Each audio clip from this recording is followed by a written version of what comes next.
Hi, you guys. Welcome back to the On the DL podcast. I'm Lizeth, I'm Daniella. And I'm Lorena. our special guest for the week. Woo! Woo! It's our lucky episode number 7, and you guys are blessed to have our very favorite lucky person guest. Yesterday was St. Patrick's Day, and so today we're wearing green in honor of that. You know, we're in the lucky spirit, and we thought it was appropriate to do an episode filled with advice, right? Yeah, so we ended up asking you guys, well, our friends and our family, to submit us advice questions, and I was like, Liz, we need to have a guest on the podcast at least once this season, right? Yes, we did. And so I was thinking, I was like, who would we bring on? And Nana for me is like probably like one of the greatest people I've ever met. She definitely has helped me with like a lot of my issues and problems and like situations, and like just has helped me like realize my worth and like what I want. So that's why I'm saying you guys are really lucky to have her. And yeah, we both honor her input and her like words and Absolutely. advice. So Yeah. So we just thought it was the most appropriate for her to be the guest for our first advice episode. yeah. But yeah. Yay! I'm gonna cry already. Should we just jump into it, you guys? Yeah. Yeah, let's do it. Okay. Okay. And I guess before we start, thank you to everyone who submitted a question. Every man who is 5'5", every person who is dedicated to stopping data mining, like you guys are so important to us. Okay, first question. How can you know for sure that you and another person are right for each other? Is that even possible? Oh my gosh. Okay. We definitely received a lot of different kinds of questions. I don't know why I wasn't prepared for that one to be the first one. I made it hard. It was a hard-hitting question. Yeah, No, we're starting off We're really starting off with deep. a really good one. Sorry, I need to read the question as I process it. I'm not a. How can you know for sure that you and another person are right for each other? Is that possible? Oh. I don't know if you will ever 100% know that a person is The only person that's right for you. yeah. Yeah. I don't know if you're ever gonna feel confident about this is your one and only. Yeah. But I think what will be like a good indicator of like you found a really good match for yourself is that you've found somebody that you feel like you can problem solve with and like go through, the because basically life is like a whole problem and you're just like going up and down until to meet like the very end. And the person that you can do that with the most easily, I feel like is a good indicator that you've found a right match for you, and then also somebody that just like makes you feel supported. I think it's really like how you feel on the inside. Like if you're not really questioning like what this person is for you, I don't know. I don't know. I really don't know.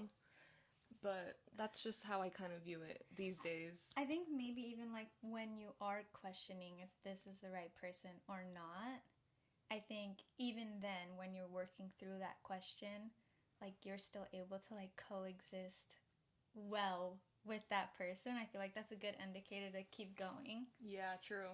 I think so. I don't know. I don't know No, if that no. answers. That's true. What do you think? I don't know. But I feel like I don't know. I don't know. I think we basically answered it. Yeah, Right? yeah. What I liked about what you said is that like if you're questioning it and you feel like you're still at the end of the day like choosing that person, I think that's how you know it's right. Like Yeah. yeah. And they're still choosing you too. Mm-hmm. True. That is Yeah. also a really important factor. So I think like in my experience dating somebody who never quits on you and you never quit on them is really good sign, I think. Yeah. I like that, you guys. Liz, do you want to pick the next question? Oh my gosh. I finally told her I liked her, and it got me wondering, is telling someone that you like them an unspoken rule of being exclusive? Absolutely not. Yeah. Yeah, I don't Yeah. think so. No, I think that's what this question is trying to say. Correct me if I'm wrong. I Is that don't what know they're trying why to say? they would think so either. Yeah, I think that it definitely is like gonna lead to another conversation Which after is that. definitely you have to have with them. Yeah. And it probably is like going to be a pretty healthy discussion that you guys will have. But like I definitely don't think that establishing that you like someone just establishes exclusivity. Like Yes. you have to Yeah. establish that afterwards. Absolutely. Or maybe even in the same discussion, but like I don't know if that's what you two would want. Yeah. Yeah. I think definitely like in a past relationship, they expressed that they liked me, and I also expressed that I liked them, but at that point we weren't dating until they asked me out, you know, and then we had that other conversation. Yeah. So feel it out. If they didn't express back that they don't like you, that they like you also, I don't think it's a sign. But if you both equally like each other at that point in time, maybe it could be a little bit exclusive, because I feel like I was exclusive during that point after. Yeah, I feel like I was too. But I think it depends what you want. Yeah, it depends on the person also. Yeah. And if you're confused about whether or not you should say something, I think you should say something. Definitely. So you have peace of mind, like that you have your boundaries set. Mhm. Yeah. Okay, this one's an interesting one. How do I say no to a very attractive future daughter who doesn't take no for an answer? Future what? Future daughter. Doctor.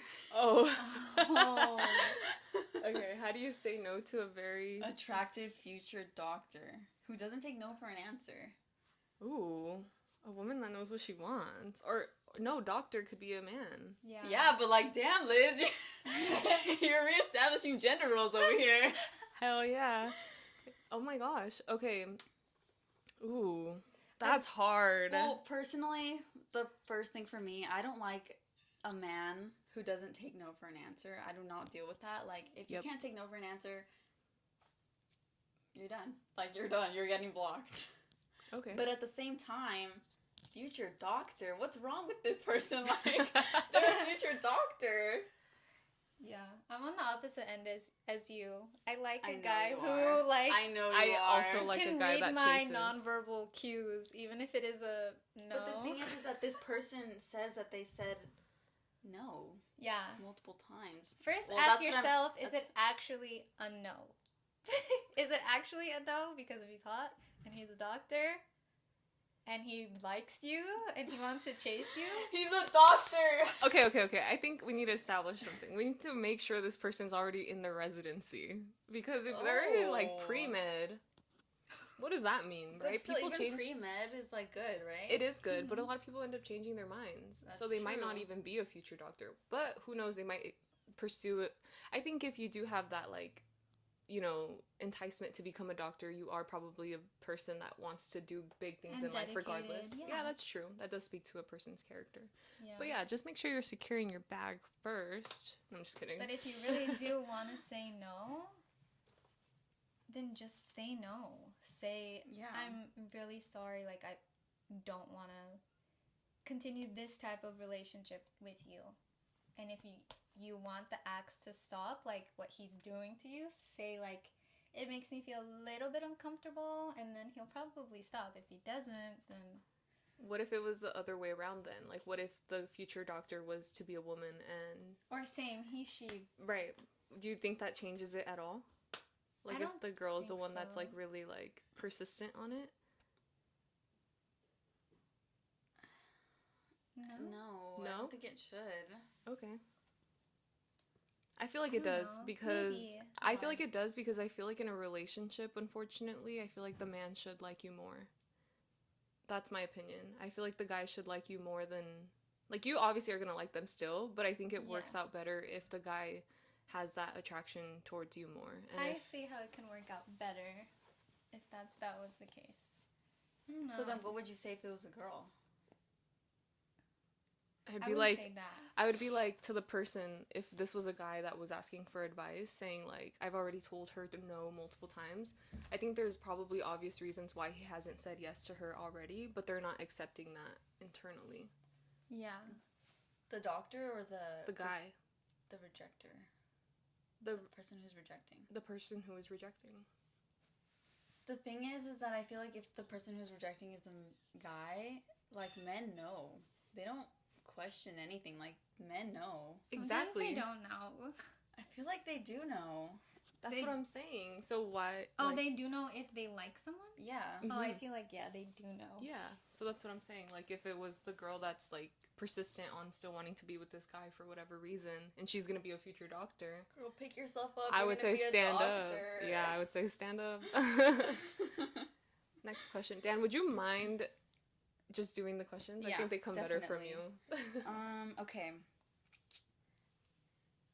Okay, I was going on dates with this guy. He was perfect. He was so nice, respectful, smart, funny, but I'm just not physically attracted to him, so I'm slowly distancing myself. Is there something wrong with me? What should I do? Okay, one, there's nothing wrong with you. But I feel like it's better if you just rejected him instead of just like slowly distancing yourself. Attraction does play a part in dating, you know, like It does. no, I'm not gonna say it's like the most important thing, but like it is kind of important. Yeah. And if you're not attracted to someone, like it's understandable, I guess. Yeah. I also think, though, you have to ask yourself, like, if attraction is really that important to you to lose out on someone who is so good to you. So, That's true. because Yeah. when you get older, like, you're not always going to be young and hot. And True. so, I mean, like, That's not true. We're always gonna be young. And well, hot. yeah, we're always going to be young and hot. But I mean, like, your fupas are going to come out, your boobs are going to sag, you're not going to feel like, You're gonna feel all the inevitable effects of gravity. and attraction isn't going to matter as much, I think, when we're When older. you're older. That's so true. I think you should worry about if you're attracted to this person, like heart to heart, more than anything. If Yeah. attraction really is a killing factor, I don't think that makes you a bad person. Yeah, that's so true. Wait, did Yeah. they say that they had fun on the dates? Like they've enjoyed them? They said he was nice, respectful, smart, and funny. But Those I'm are just all not good physically things. attracted to him. Yeah, those Yeah. are all great things. I Those will are say, great I will things. say, sometimes the physical attraction can build over time. That is true. Yeah. That is true. I will say, like, it could be the case that you just haven't spent as much time with them, but also don't force anything if you really don't want Yeah. to. Definitely. But yeah, I think what Lorena said is like really feel out if there's somebody you align with, like in the really important aspects of a relationship. And are you actually like thinking he's not attractive, or do you think other people are gonna think that he's ugly? Yeah, because there's Oh, a difference true. between like Yeah. being socially conventionally attractive and like what you personally like. When it's just you two, it's like Yeah. Yeah. fine. Or are you thinking of the opinions of others? Yeah, definitely. Yeah, but I've also had really like smart and funny guys hit on me, and I'm just like, there is no attraction. And in that case, just make him your buddy. 'Cause the buddies, Friends though. but like, if you want to keep a funny, smart, respectful guy as your friend, that's okay too. It's good to have friends like that. That's true. That's true. Should we go on the next one? Yeah, next. Okay. What did you major in, and do you regret it, or do you work in a related field? Okay, so both me and Dan, we majored in sociology. This is what I like to say, we ended up graduating with a degree in sociology. Not But that we chose it. but we will go into the depths of that in a future episode, so stay tuned. We are going to discuss college at some point. What about you, Lorena? I'm currently going to a university to get my bachelor's in art, so that's fun. I like it. You like it? Yeah, That's good. hoping to have a job in that field one day. To get a fat return on investment on that one. Exactly. Okay, is it rude for two people to re-gift Valentine's Day gifts that someone else gave them? Personally, I love gift giving, but at the same time, it's kind of impossible to get someone a gift that you know that they would like. I mean, sometimes it's hard to like find someone a perfect gift, and if they don't like it, they don't like it. Personally, like if you don't like it, I'm okay with the recipient to give it away, just because I wouldn't want like the gift to go to waste. Right. And at the end of the day, like it kind of is benefiting the recipient, because like at least they don't have to buy a gift for another person. Yeah. True. Yeah. Yeah. I wonder if they're, to me, it's like, it sounds like they're swapping gifts that, like, let's say you gave a gift to two people, and, like, maybe you got the items wrong. Like, you just absolutely, like, they liked each other's gifts more. Yeah. I would be happy if they swapped. Yeah. I guess I personally, in my life, if I ever have to do that, I would give it to someone who's, like, far removed from the person who gave me the gift. Definitely. Just because I don't want to hurt anybody's feelings. Yeah. That's what I would say. I agree with that. Yeah. But also what you said, like, it's good. Reuse, reduce, recycle. How to get over rejection? That's a hard one. I think in every like aspect of life, whether it is like career or dating, like rejection is just a normal part of moving forward and like living. Yeah. So like I think once you accept it, that rejection is like normal, then it's like easier to go about. I think whether it is dating or like career or like. Yeah, and I think a good way to get over rejection is at the root of it. Maybe don't idolize whatever it is that you are reaching for, whatever it is that you are reaching for, whether it is that new job, a new person, like, you know, something new. Yeah. Don't put it on a pedestal, because then it won't hurt as much, in my opinion. But definitely still go after whatever it is that you want, because Give it otherwise, a shot. the answer would have been no anyway. Yeah, if you didn't try. And also, just like rejection is, what is the phrase? Rejection is acceptance. Rejection is leading you to a new path. Rejection opens up new doors. I don't know. Yeah, I feel like I know what you're talking about. There's a phrase. There's a specific phrase. If you guys know what it is, comment down below. Yeah. But also, just like know that life, God, the universe, whatever, has your back, and like what's meant for you is meant for you. Yeah. I think understanding that and like accepting that in your heart is probably number one step into thinking like everything's gonna be okay. This person wasn't meant for me. Let's keep going. Yeah. Okay, what is one lesson you've learned from your past relationships? So many. Literally so many. Okay, well, is it like, what did we learn from each relationship? Okay, let's rephrase it. What is like probably your most important lesson from a past relationship, or like your most... I think overall, in my experience, my overarching theme in relationships is probably like learning how to like value myself, and whether that meant like learning how to place boundaries or understanding myself better and how to love myself first. I don't even know. I feel like there's so much to say about it. But I think learning how to take care of myself and letting myself be loved more than I think I loved myself at that time. I don't even know, Dude, if that all makes sense together. But I guess total, like, the whole thing is valuing myself in a relationship and holding myself as to not less than anybody else. Right. Yeah.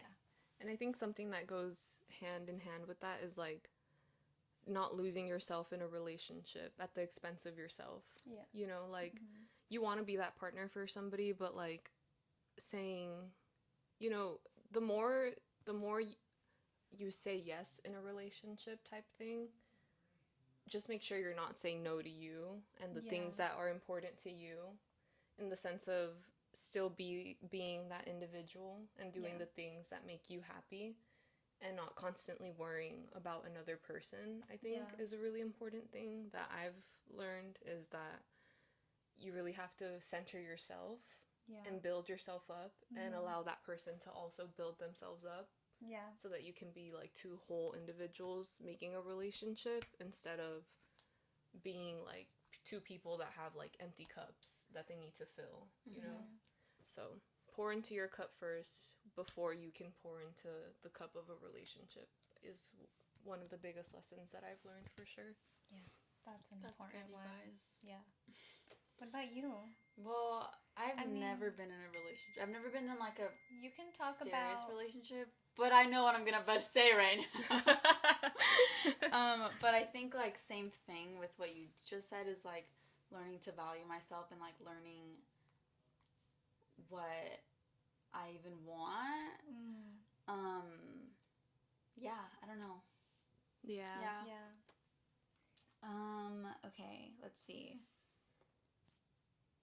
This one's an interesting one. How does one aggressively climb the company ladder? Is the first step to undermine his or her mentor? Let's say a mentee knew that their mentor was sexist. Should he use that information to his advantage? What is going on? Wow, the tea at that company is crazy. Crazy. How do you climb the company ladder? Like kissing ass? I guess, yeah. Honestly, I thought it was just time. Like, over time, you climb the company ladder. But if he's saying aggressive, or they're saying aggressively, yeah, I guess you do need to undermine people. You gotta throw them under the bus. Especially if they're sexist. Yeah, especially. We don't fuck with that in this podcast. Yeah. So, yeah, if you want to be aggressive, you really gotta be HR's best friend and make sure that you're 100% good on the things that you're doing. Yeah, or be their boss's best friend. Ooh. Boom. Yeah, true. Ladder skill. Literally. Yeah. Okay. How to accept that someone doesn't want to be friends with you anymore? Ooh. That's a hard one, because you just kind of have to go through it. Hopefully the person had enough respect for you to tell you why, but we know that's not always the case. You know, it could happen gradually over time, or one day you might just find out like they completely blocked you off of every social media with no explanation, and you're left in the dark not knowing what it is that happened, like what was the last straw, I guess. And I feel like when that happens, if that was the case, like, you kind of just have to accept it. You can't be the person to reach out, in my opinion, because like that wasn't your choice, and maybe they don't want to hear from you anymore. And if they were expecting you to reach out and be like, hey, what's wrong? Like, I noticed you did this.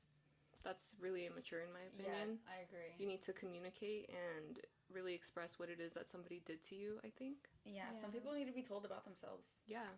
How else is somebody gonna learn? Exactly. And like become a better person and like make sure that they're doing better in their relationships moving forward, if you're not expressing what it is that made you not want to be friends with them in the first place? Yeah.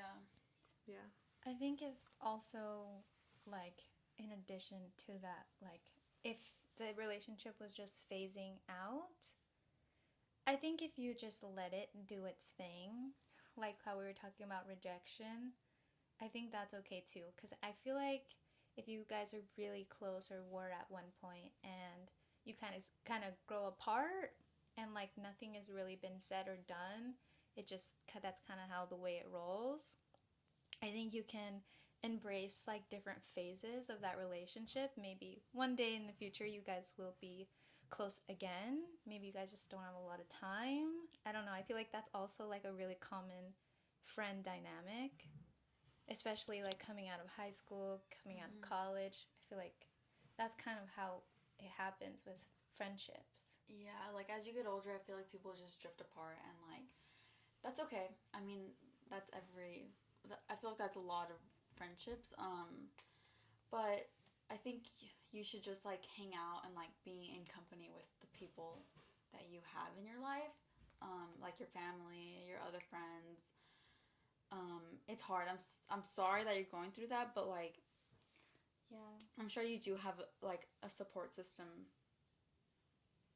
And if you don't, You have You us do. on You this were podcast. You're our third. in the comments, you're our fourth. Oh, today you're our fourth, but for Yeah. the most part, you're our third. You got this. You Yeah. se puede. Yeah. I don't know, you guys. Do you think that friendship breakups, like more formalized, should be normalized? I think Like- so. Like, you know, the Like way. telling someone like I don't want to hang out with you anymore. And these are the reasons X, Y, Z. Yeah. You know. But sometimes like just life catches up to you and like Yeah, you there's- just don't No, I'm have saying to like if you anything. actually do have like a reason. like beef. Mm, Oh, if you do have beef? I don't know. Maybe you just decide like, you know, me and this person, we don't align in these certain ways, and I don't want to ghost them. If you're confrontational enough to like put your huevos on and say like, hey, like I don't want to be your friend anymore, I think sure. Like, just- if you want to make that clear, I could never do that. I just feel like I sometimes can't- I just feel like in some scenarios it would be unnecessary. Mm. Yeah, I guess. Yeah, I Like, guess that's unless true. like there was like something that happened or like a situation. I feel like sometimes like there really is no need to talk about something. Yeah. Yeah. If, Okay. if you still want to be their friend though, hit them up. Yeah, They don't have to hit you up first. Just hit them up. that's Yeah, true. that's true. Like if Yeah. you're the one noticing that like this Yeah. person kind of like if you're noticing this person doesn't want to be my friend, Yeah. and you don't know why, but you know it's actively happening, I Yeah. definitely would reach out. Yeah. Don't assume they don't want to talk to you just because they don't reach out. Just reach out. Yeah. Okay. Should I let her reach out to me if I reached out to her already? I don't want to beg someone. Is it worth it to try again or just let it go? I think you should try again. Oh, Well, I mean, one text is like not that hard to send. that's true. But how many times? Yeah, have you how many reached out? times have you reached out? If you've 'Cause reached sometimes you need to pick yourself up. Oh Yeah. yeah. If you've reached out multiple times and this person has left you on red multiple times, get the worse, fucking on Take a hint. hint. No, Yeah. get the fucking hint If and that's like the stop case, reaching yeah. out, please. If that's the case, yeah. You definitely shouldn't beg someone. Yeah. Yeah, value yourself, everyone. The overarching thing is stand up. Literally. Yeah, This like is a there's good not enough one. to say about that one. How do you know when you're falling in love? Oh, I don't know. Maybe I do. Liz?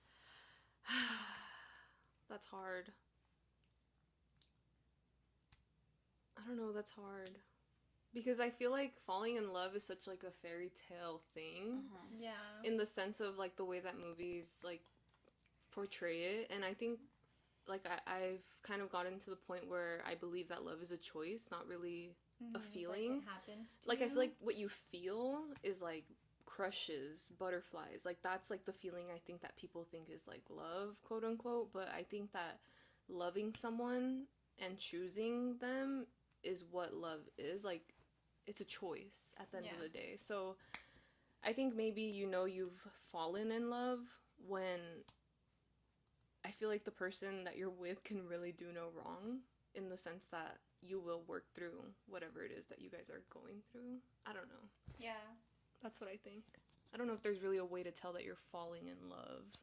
Yeah, I don't think so either. And if you're looking for signs, I don't know if you'll find any. Yeah.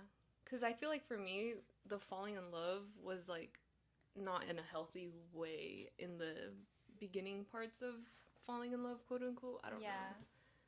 I don't know. Because So you it's hard set to like tell. a certain expectation on what a relationship should be based on what you've seen. Mm-hmm. And I feel like that just never works out.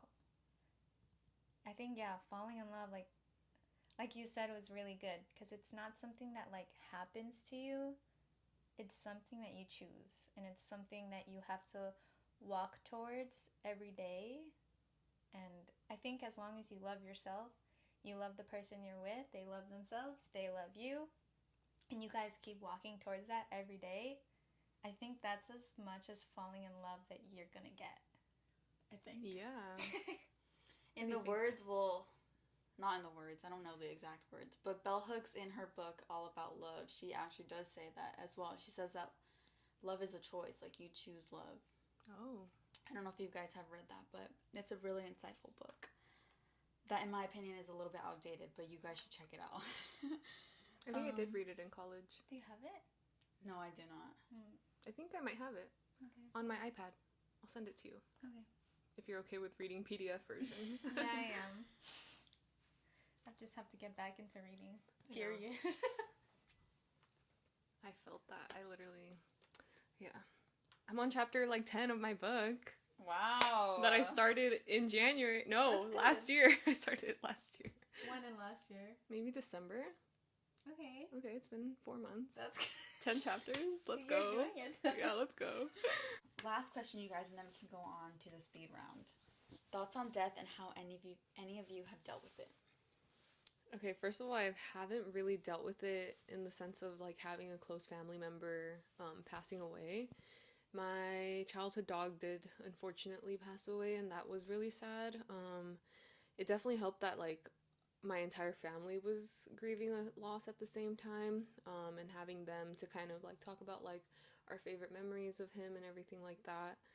But I personally don't have advice on how to deal with grief other than allowing those emotions to come, and accepting it for what it is, because grief is not linear, and some days are going to be easier and some days are going to be harder, and that's kind of just like the way that it goes. Yeah. What about you? What I thought about when I heard this question was I've also never experienced like a major loss, like someone that I felt I was super connected with. But I was gonna say like losing like a relationship or going through a heartbreak can feel like a loss, and definitely takes you through the grieving process. That's so true. And that's hard to manage for sure, and it's not linear, and it's always gonna be like happy days, bad days, up and down. But I think time will get you through at least to better days. So, yeah. True. That's so true. I recently saw an Instagram post that like says, kind of was rebuttaling that. About what? About that time doesn't heal all. Really? Or like, I think it said like time, or it doesn't, it says like time goes on and like grief gets smaller. I think like that's what the idea is of like time heals all. But essentially like grief stays the same throughout your life, but life gets bigger. And like that's what healing is, and like making new memories and like That's like true. making new experiences. That's a good way to look at it. Yeah, like it's like if you look at it pie chart wise, you know, as you gain more and more experiences going on, each slice gets smaller and smaller because you're gaining so much more. Yeah.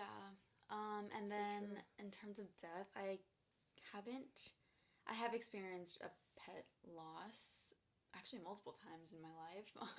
And it always fucking sucks. Like it's actually like probably one of the worst things that you can experience, in my opinion. It's just so sad, and like sometimes it never is planned, and like sometimes it just comes out of nowhere. Literally out of nowhere. Yeah. Yeah. And sometimes it is planned. Sometimes you just It's like the right thing to do at that time. yeah, you and know? I think in every scenario, like it just fucking sucks. Yeah. Yeah, like my last dog died, and he came to me in a dream the night that he died, and he like spoke to me. That's how I know me and that dog were connected, but I refused to like. You get were another mother. dog. You were mother for sure. That's why he came to say his thank yous. And then in terms of like people that I've cared about, I have had loss. I have lost people, and I guess I haven't actually dealt with that, even though that happened like a very long time ago. I don't think I actually dealt with it in a healthy way, or even if I dealt with it at all. I think now, if I were to lose someone, I would definitely just surround myself with community and like rituals and like certain like familial family events that we do. Yeah. It's like a cultural thing as well. So I feel like leaning into that would definitely help with the grieving process. Yeah. Keeping your daily routines. And just like surrounding yourself with your family, your loved ones. Should we do a moment of silence? Okay, let's do a You're funny. Okay, hold on. Moment of silence.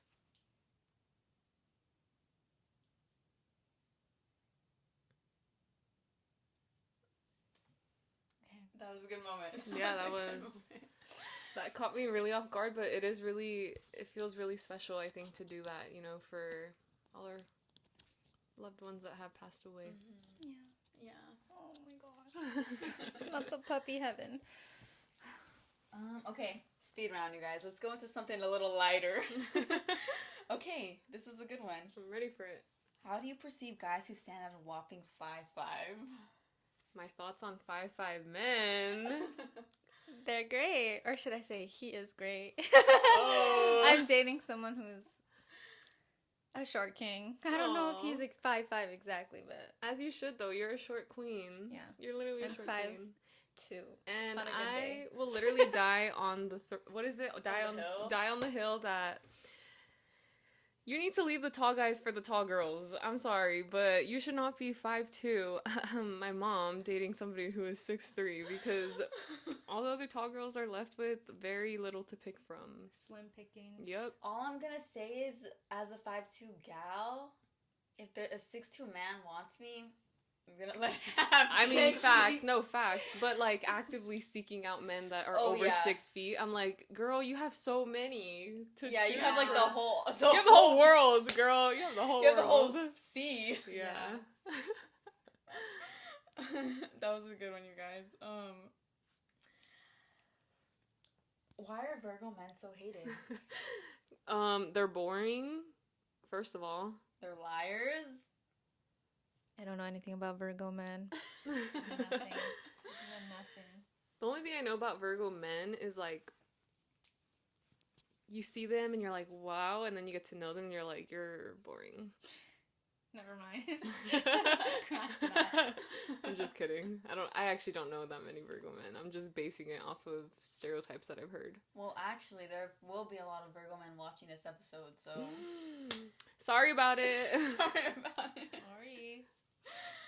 This is a nice one. What's one quality you admire about yourself? Fast. Anything. I love that I can be friends with anybody. That's a good one. That's true. That's true. Oh my god, the first thing that came to mind was conversing with multiple different people. You are a good conversationalist. Yeah, you are. I do enjoy having conversations. Yeah, you're good at like giving and receiving, Mm. like give and take. Oh, thank you. I think I am good at like caring about people. Yes, Oh, yes. you are. Same like nurturing. Yeah. Yeah. Mother. Yeah. Mother. Can I say my favorite qualities about you guys? Okay, yeah, what is it? I love your kindness. Like, you have such a genuine soul, like an aura, like a really kind aura about you.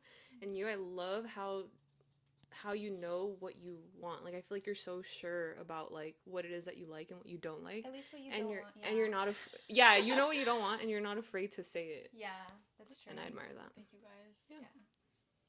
Next question? Okay, next question. Yeah. Is the Earth flat or round? I think it's like a triangle. Next question. Where to find love? Oh yeah. Hit us with it, Liz. Oh, join something. Join something and go to it repeatedly. Maybe you'll find your forever love there, and you'll have something of interest to do together. Yeah. Yeah. That's a good one. Just go outside and go do something and be a part of something Mm-hmm. and find someone. Yeah. Or find love in yourself, love in your journal, find love in a book, find love at the movie theaters. Yeah, Yeah. find love in your friends. Literally, I think that's what I've what I've like really rediscovered. Like, oh my god, the love of your friends is so unmatched. Yeah. It really is. Yeah. Your romantic partner can't be all of it for you. True. Yeah. Like, Dan, you're totally different than Isaiah. Like, he can't give me what you give me. Same with you. Facts. Sorry, babe. No, it's true. Okay, how do I find the motivation to take the next step in my career? You just have to do it. Oh my god, it depends. I'm very monetarily motivated. Ooh. So if I know that the next step in my career is getting another pay raise because it's taking on more responsibility at another, company or something like that, I'm gonna do it. Yeah. Yeah, I'm gonna outweigh the pros and cons and make sure that the next step is good for me. But definitely the raise is what's gonna make me start applying. Yeah. Me and my cousin were talking about it, and I was telling her, like, if you're curious and it's innately in you to want to do more, like, just ask for the next position up that comes with a pay raise and it comes with doing more. Like, that's what I did in my first job. Yeah, I agree. Also, I would like to say is like getting over that insecurity that you can't do more, and like knowing that you have the ability and you have the value to do better is something that I need to ingrain in myself. Yeah. Okay, quick, how to get over heartbreak. What is like your heartbreak remedy? I'm gonna tell you one thing first. Lana Del Rey and Taylor Swift. Oh my fucking god, dude! I literally am the person that can't listen to sad music when I'm sad because it'll just keep me sad and then I'll just feel even worse. For me, it's literally just being distracted, laying in a really well lit room, no mood lighting, overhead lighting only. Is that getting over heartbreak though? No, it's just forgetting about my pain in the moment. Okay. What about you? What's your You don't remedy? get over heartbreak. Getting over heartbreak, I would say, like we were talking about, like with grief, like doing your daily routine, making sure you're not giving up on yourself. I think that's getting over heartbreak, because if you can still love yourself, then you still have plenty of love to give. Yeah. I agree. And that was that. Let's do our little advice for the viewers themselves. Oh my gosh. Okay. Do you want to start? Should I start? You start, Liz. Okay, my piece of advice is to go outside after work. If you have the privilege of doing so, go out for a 15, 20-minute walk, 30-minute walk, however long you have, and get your vitamin D in. You need to get at least 15 minutes of sunlight to make sure that all your systems in your body are working properly, and I really recommend it. It'll make you a lot happier. Mm-hmm. Me? Yeah. My advice is do something good for the earth and or the world. And that's all I'll say on that. What was the question again? No, what's your advice? Oh, what's my advice? For the viewers. My advice for the viewers. Oh, yeah, okay. I would say, like, look at the people around you that are in your close, whether it's your family, your close friends, or any of them, and make sure to, like, water them every day. Like, say hi to them. Like, today my dad was just growing. What was he doing? He was planting something. And I passed by and I was like, it was really windy. So I was like, hey, Dad, do you want a mask? I came to bring him a mask. But I'm like, if I didn't see him and what he was doing and how he was, like, living, I wouldn't be able to kind of, like, offer my love in these ways. So, yeah, make sure to, like, love on your friends and love on your family. Nice. And then my other piece of advice is to get off your phone. So on that note, we will be talking about screen time. And how deadly it is to the literal elasticity of your brain. See, I can't even speak. That's how much time I spend. That's how much I spend on my phone, guys. Don't end up like me. Okay, mine is 3 hours and 36 minutes. With my lowest day being today, 1 hour and 49 minutes. And my highest day being Sunday, 5 hours and 6 minutes. But that's actually crazy because I did not go out at all that day. I just stayed home. But I only spent 5 hours on my phone. That's actually That's really crazy. impressive. I was cleaning. Oh, That's what I was doing. That's really impressive. Yeah. Mine is 4 hours and 45 minutes. 17 up from last week. That's kind of a lot. 70%? 17 up from last week. Oof. You were busier last week. I Okay. was. My screen time, I sent a screenshot to Daniella. It is 7 hours and 18 minutes. However, it is 6% down from last week, you guys. So I am doing better. I am staying off my phone. And then to wrap up the episode, we're going to give our shout outs to our fellow commenters. Dan, who is our first commenter? Our first commenter is Marylandia1. Thank you so much for commenting, and thank you so much for being a part of the yard sale. Yes. Thank you so much. We appreciate your comment. Thank you to Daisy BT3NJ. Oh my God. New commenter unlocked. She's on the ranking. She's on the board. She's on the board now, guys. Like we're keeping score. Top 10 maybe? Probably. I don't know. We'll see. Thank you so much, Daisy. Thank you to Dylan Moreno 4103. You're sick as hell. And then thank you to Anna Bedoya 6166. We know you, and we know you're trying to be a sustainable queen, so we really appreciate that. Yes. And if you haven't seen our last episode, go check it out. It was no Shein shoppers allowed. That's where we're reading the comments from. We appreciate you guys. Yeah, thank you so much for tuning in to this episode of On the DL podcast. Wait, before we go, we want to plug our friend Lorena. Where can they find you? You can find me at Fresita del Sol on Instagram, TikTok, and YouTube. Yes, her information will be in the down bar. Bye. See you next week.